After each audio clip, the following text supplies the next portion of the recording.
Olá, sou Ronaldo Pagotto, professor aqui da EPD. Nosso encontro de hoje é sobre a formação econômica e social do Brasil, é o quinto encontro, mais especificamente século XIX e século XX. Nós tratamos no módulo anterior dos processos iniciais da colonização. Nós percebemos o quê? Aqui se constituiu um povo novo, um povo com uma característica bastante distinta, porque ele não tinha, na sua origem étnica, na sua origem nacional, na sua religiosidade, em tendências regionais e outras, a forma de identificar-se. A sua identificação se dá, a sua identidade se dá na fusão, na mistura. Esse é um povo brasileiro, esse é o povo novo que se forma aqui a partir dessa fusão de povos e de situações bastante peculiares. Nós também percebemos que a construção brasileira, econômica, consequentemente social e política, ela se deu num processo de muita tensão, advinda dessa relação colonial que determinava, desde fora, quais eram os rumos, os destinos dessa nação. O Brasil era um grande empreendimento, era um grande negócio. A força de trabalho era um negócio, era uma mercadoria vendida aqui, o lucro da comercialização dela era alto, assim como o lucro da exploração dessa mão de obra.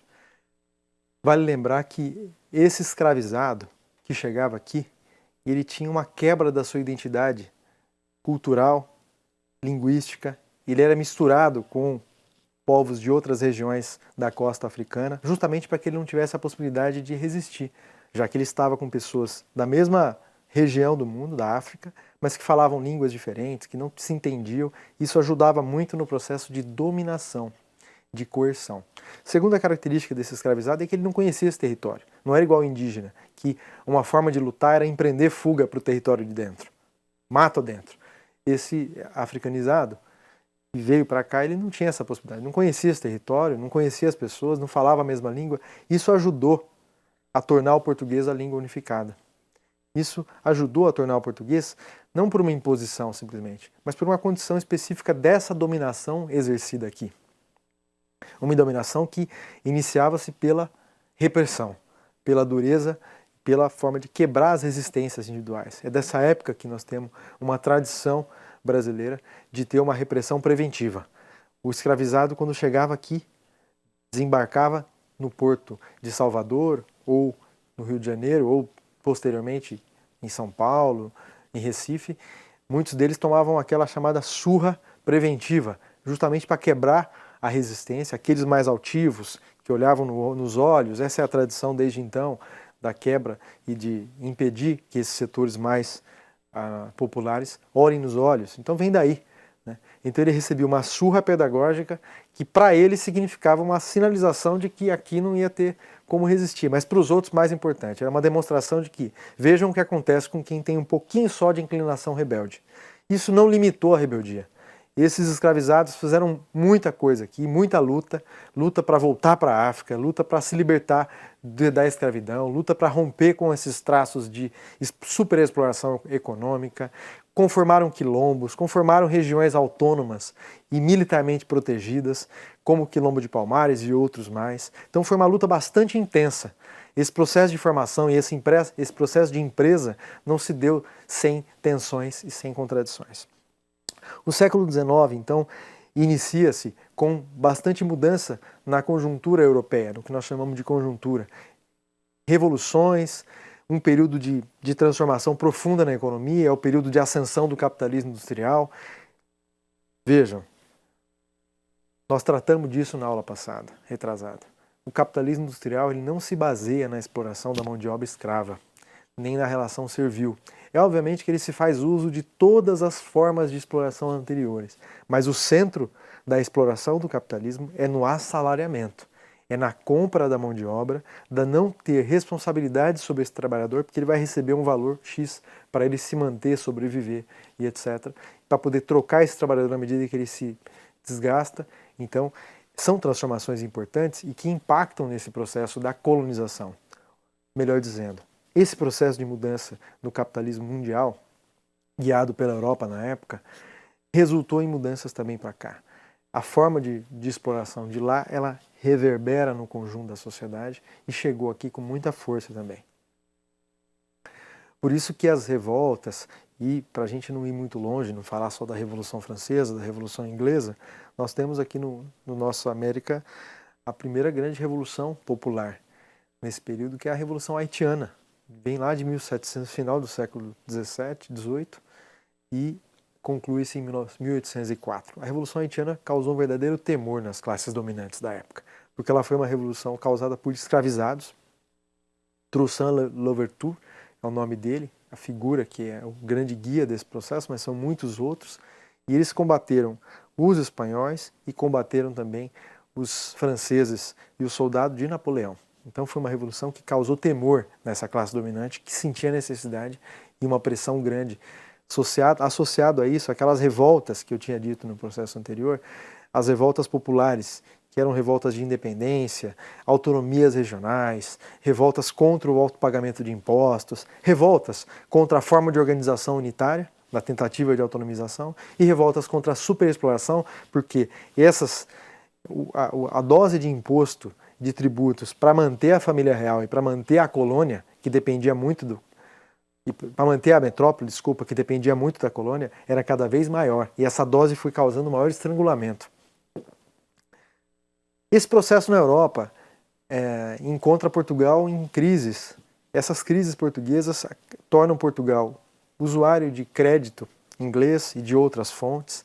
Esse crédito endivida Portugal, exige que Portugal superexplore as colônias ainda mais, agrave em tributos, mais proibições e vetos, para criar uma relação. Até 1808, o Brasil tinha impedimento de comercialização, de aquisição, de tudo com outras regiões do mundo.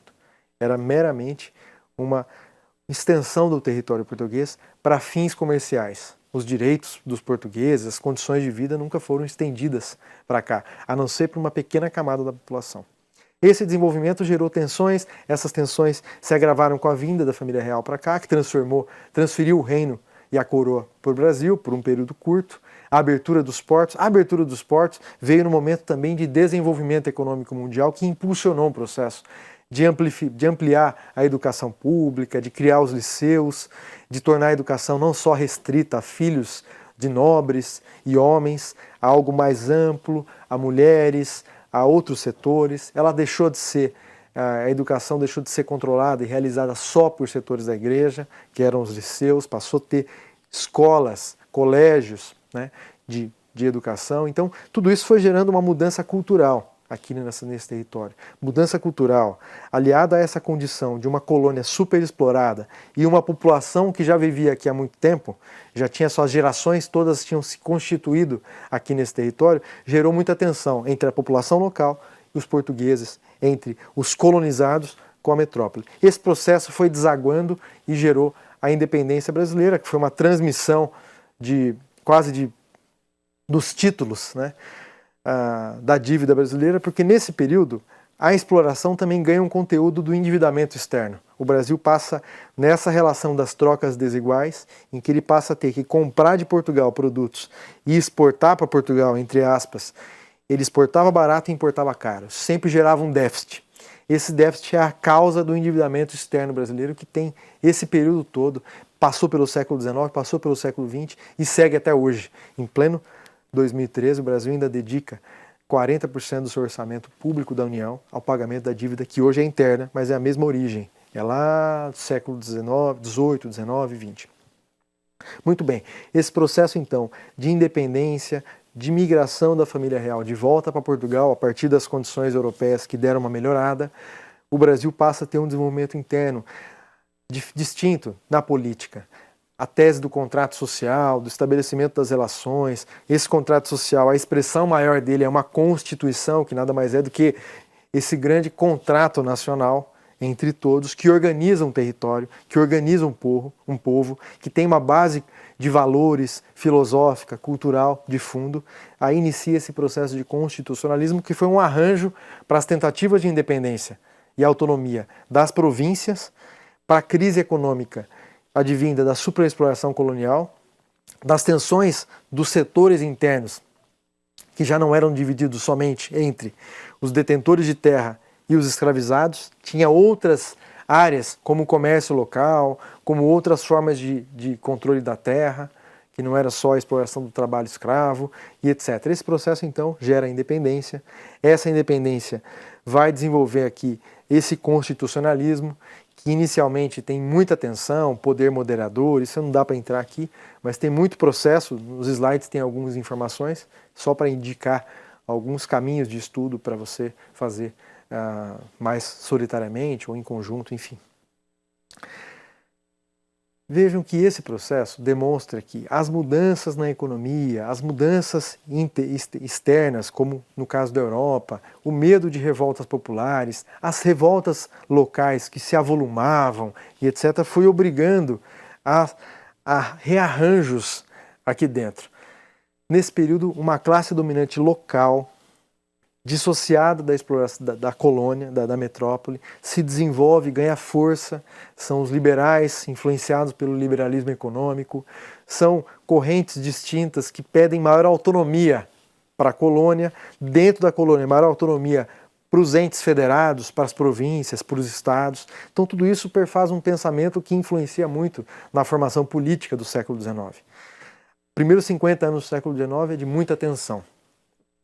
A segunda metade do século XIX já é com uma diferenciação, porque é uma decadência da relação de Portugal com o Brasil, dessa relação já esgarçada, o Brasil já está com o mercado aberto, a transmissão dos títulos e toda a relação colonial já passa para a Inglaterra, e essa relação com a Inglaterra é baseada em muita pressão de mudanças, principalmente a Inglaterra pressiona o Brasil para acabar com o tráfico de escravos e para acabar com o escravismo, para conseguir ter aqui o assalariamento. E nós vamos ver por quê. O resultado desse processo, o fim do tráfico de escravos em 1850, uma imposição inglesa, mas não foi só uma imposição inglesa. Foi uma pressão das classes populares brasileiras. A luta anti-escravismo, a luta contra esse modelo, era uma luta já enraizada no conjunto da sociedade. Não envolvia só os escravizados imediatamente interessados, mas envolvia todo um setor de classe média, de setores ilustrados que tinham vindo com ideias iluministas da Europa a partir de passagens por lá, de estudo, etc. Então é um processo que combina as coisas. Esse processo vai desgastando a relação imperial, a necessidade de um novo acordo. Esse novo acordo, não dá para entrar aqui nos meandros, em um desfile militar próximo do finalzinho do século XIX, 89, cai o Império e ascende uma república. Se quiséssemos utilizar uma correta denominação, o que foi isso? Foi um golpe militar. Um golpe militar, uma quartelada de poucos, sem uma grande expressão de massa, e que resultou numa mudança e um novo pacto, um novo contrato social. Aí sim, numa Constituição republicana, uma Constituição que representou muito a influência e a ascensão dessas classes e desses setores oriundos do campo. Eram os grandes produtores rurais, os grandes coronéis e os latifundiários, que eram a força principal desse processo de mudança. Esse processo de mudança também tem uma marca do Brasil. São as mudanças chamadas mudança por cima, em que o Brasil realiza uma independência sem se tornar independente. Ele só transferiu de mão aquela relação de independência, porque o Brasil já tinha uma relação mais independente em que o mecanismo das trocas desiguais, eu vendo barato e compro caro, gera sempre déficit comercial. Esse déficit vira dívida. O mecanismo do câmbio, porque eu já passava para representar e ter condição de atuar no mercado mundial, eu tinha que me associar a uma moeda comum. Para isso, o câmbio desigual também era uma forma de superexplorar. Os tributos e proteções de cada país aos seus produtos, tudo isso gerou um processo de endividamento. Esse endividamento é a marca de uma dependência brasileira desde o século, principalmente do século XIX, como nós já vimos.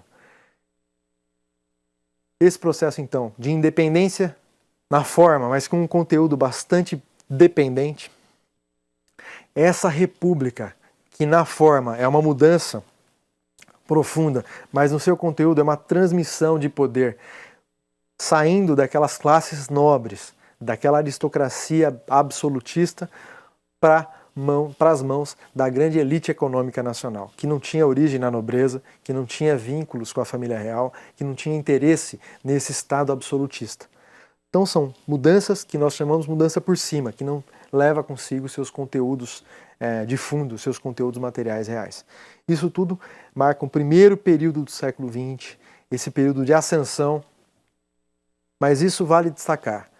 Todo esse processo se deu também com a crise da agroexportação. Essas mudanças, esse processo de república, esse processo de abolição da escravidão, na medida em que o Brasil liberta o trabalho, ele aprisiona a terra. Vejam que não é mera coincidência. A lei de terras e a lei do fim do tráfico de escravos é do mesmo período, do mesmo ano. Por quê? Terras livres se eu tenho trabalho escravo. Essa foi uma regra das colônias. E terras livres se eu tenho trabalho escravo e terras controladas ou terras privadas se eu tenho trabalho livre. Esse é um cruzamento que você encontra em todo o processo colonial. Na medida em que o Brasil liberta, entre aspas, o trabalho, ele aprisiona a terra. Ele permite que a terra seja objeto de propriedade. Ele define o território nacional entre terras públicas, que na época eram terras do Império, e terras particulares, de famílias. Então esse é um processo bastante marcante, isso ajuda a atrofiar o processo do campo. Aquela força de trabalho liberta, ela não vai encontrar mercado, ela não vai encontrar onde se...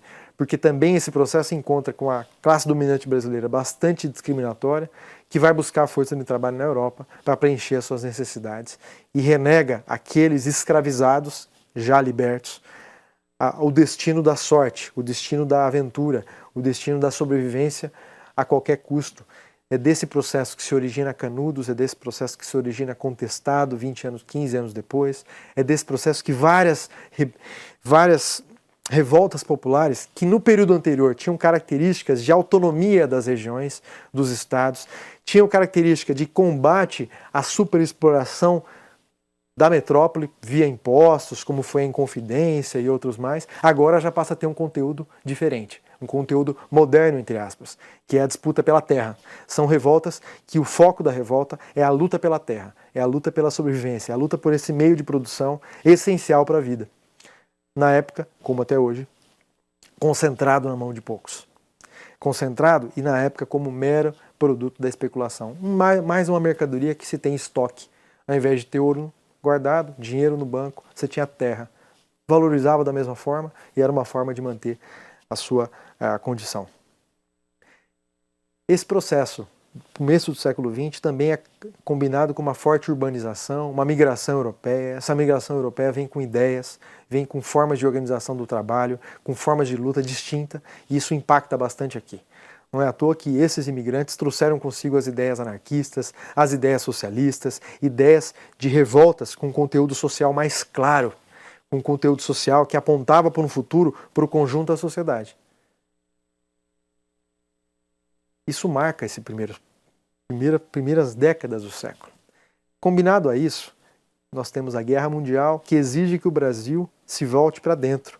Se volte para dentro numa condição em que o mercado interno, como tinha um baixo assalariamento e um assalariamento de altíssimo nível de exploração, sempre foi atrofiado o mercado interno, gerou uma crise na exportação. Essa crise na exportação logo virou uma crise social.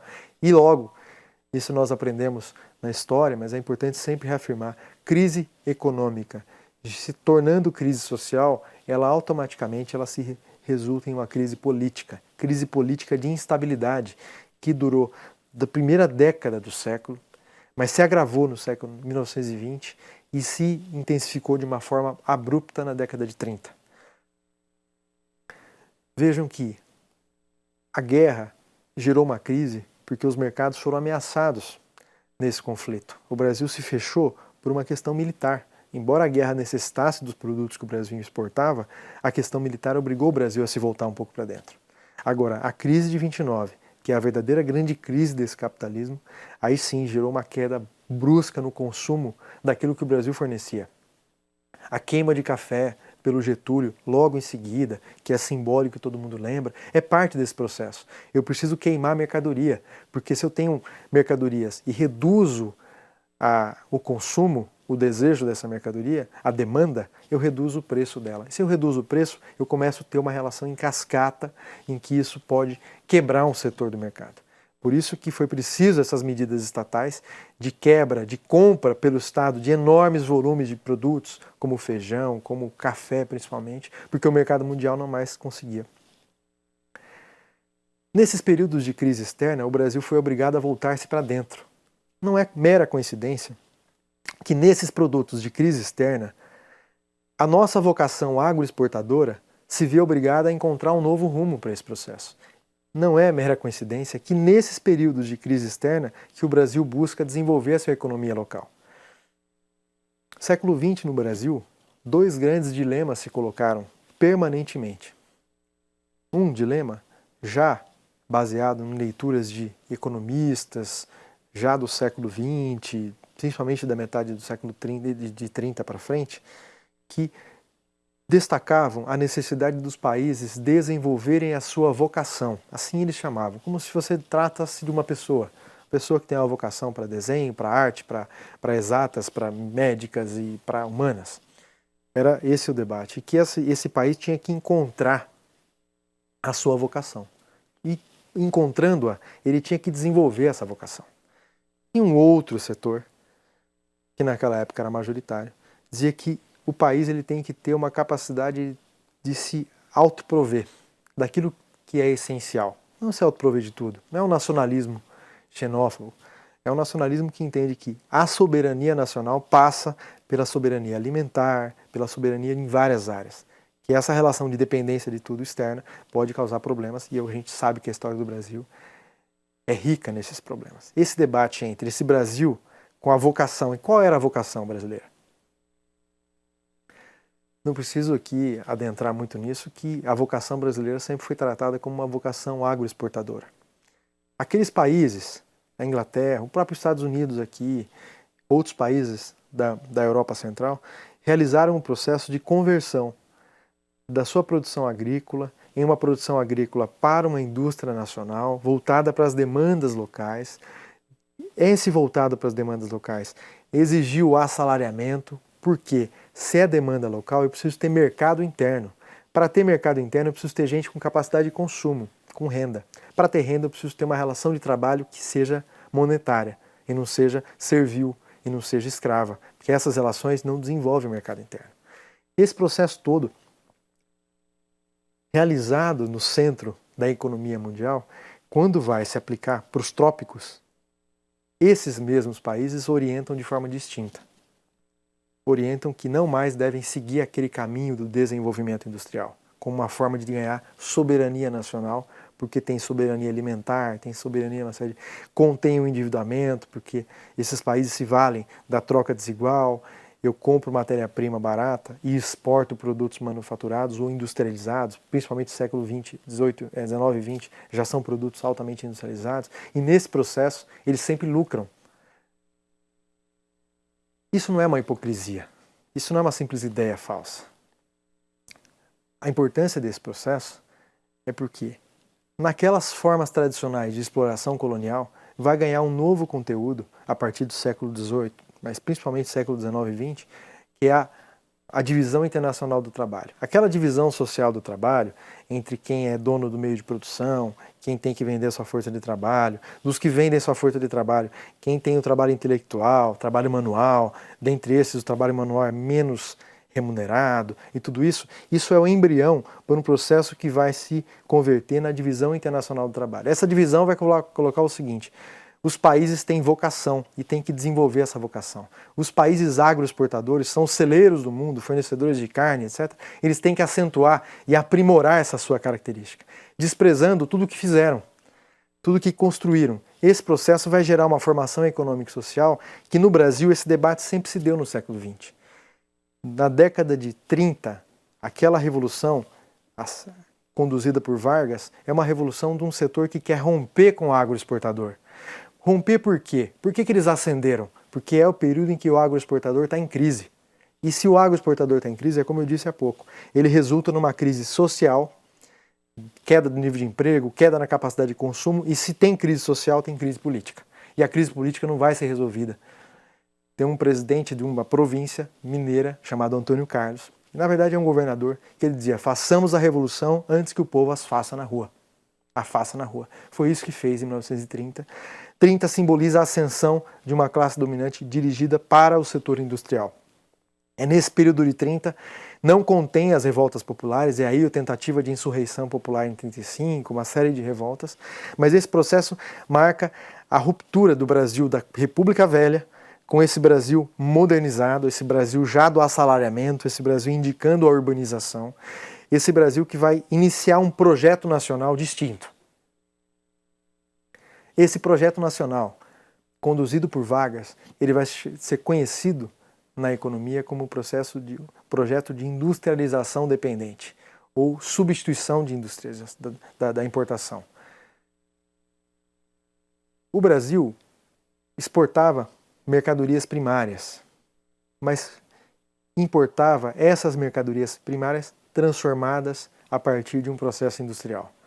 Vendia barata essa mercadoria primária, quem definia o preço da compra dessa mercadoria primária era o mercado internacional e ele comprava o produto industrializado, gerando uma relação de dependência econômica, porque essa troca não tem igualdade.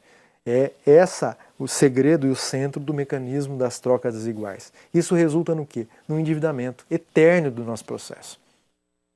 E esse endividamento eterno foi um esforço de Getúlio Vargas, na época, foi de romper com essa dependência.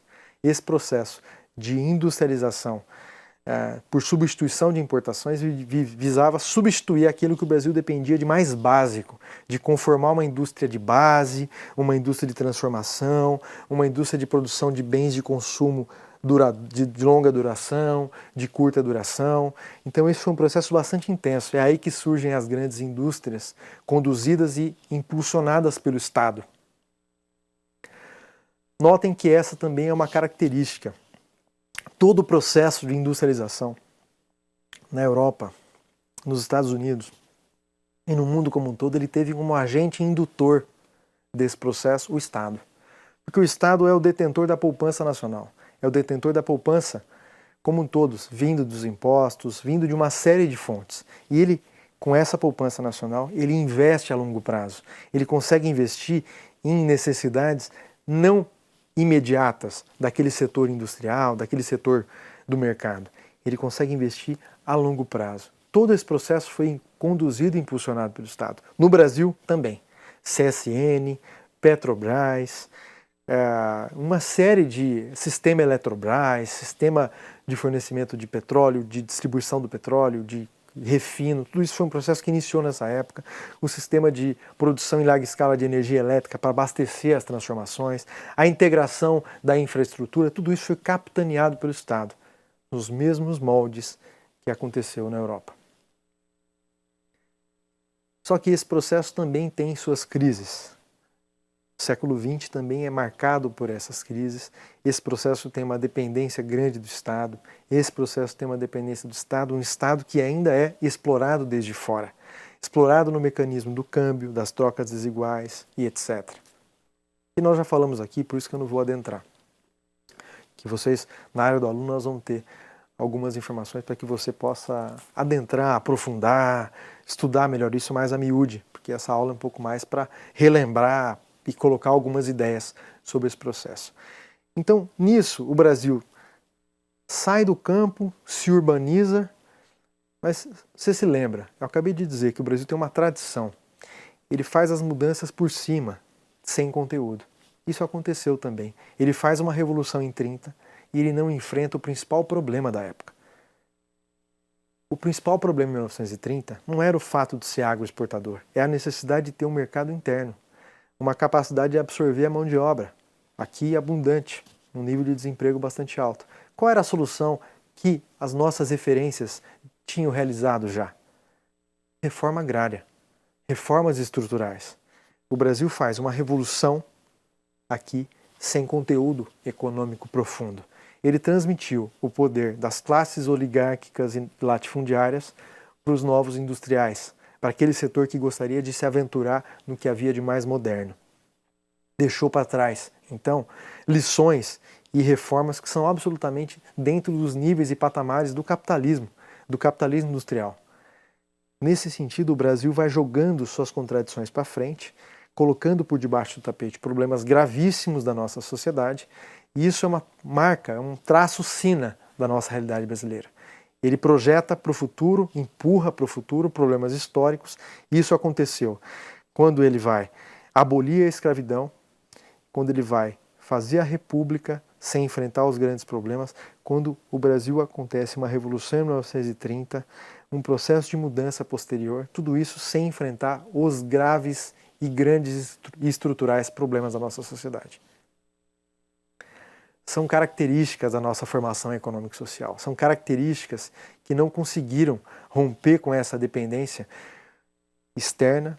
Essa dependência externa, ela muda de conteúdo e ela muda de forma, sobretudo, desde que ela mantenha a relação de exploração da metrópole para a colônia.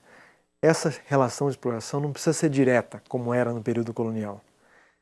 Menos direta, como foi no período imperial, e muito menos agora.